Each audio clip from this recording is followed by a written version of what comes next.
Happy Monday. Welcome back, everyone. I am Rita Ernst. I am the author of Show Up Positive, contributing author to Culture Impact Strategies to Create World-Changing Workplaces, and you found yourself at the Monday Minute. Thank you so much for joining me. All about my culture repair sparks. How do you create a culture in your team, in your organization, that can withstand the challenges that we are facing? And we are talking this week about something really vital. Of course, I feel all of these are vital, but is really vital right now, which is this word, seeking. You know, we are getting ready for an election next week. There is a lot of political turmoil present in different areas of society, including some workplaces. And if you are experiencing that, or you are interacting with other people who are feeling, and you're feeling like their position is very aggressive in how they are sharing their politics with others, I want you to understand that you have the opportunity to choose to continue to be a seeker. A seeker is somebody who wants to know more, who is curious, who is willing to learn, that is willing to suspend knowing. Think about that. Are you willing to suspend knowing? Because here's the truth. You probably, even on a political divide as divisive as ours is right now, you probably can find some 10% of agreement with somebody on the other side. It may just be that they are as passionate as you are, and you're agreeing that our democracy is worth being passionate about, even if we have very differing views on how we would come to that. But because you find that 10%, now you have an opportunity to have a conversation that is not conflictual. Tell me about your passion around democracy. See, now we are seeking to connect and to understand.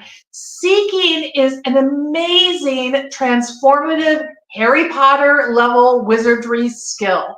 You can take any tense situation, you can find a 10% space of agreement, and you can choose to focus all of your attention on learning about that 10% where you can find some connection, and giving all of your time and space to building relationship from there without ever having to agree with the other 90% or defend the differences in the other 90%.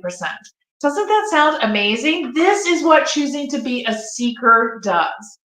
So, last week we talked about mindset and your Harry Potter mindset around this. Now I'm saying go be Harry Potter on the broomstick and seek to find connection with others, even when it seems like you are way, way, way far apart. In fact, I would challenge you that the more challenging an individual is for you in terms of you really have a hard time being in the same space with them, the better served you will by choosing to seek. Be a seeker.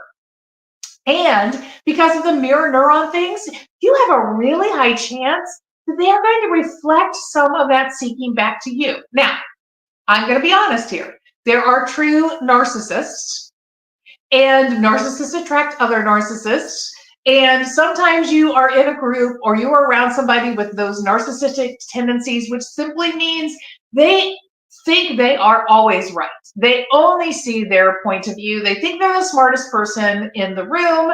They think they are infallible, and they do not see any role in learning from anybody else. So they're not going to be interested in engaging with you. And in that case, please protect yourself and just keep some distance.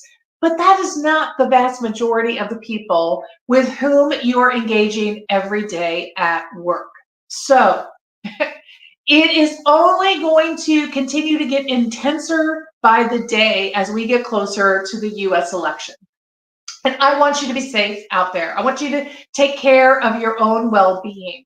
And one of the ways to do that is to really let go of all that you know, all that you know in your own mind about what will be tragic if the opposition wins, etc.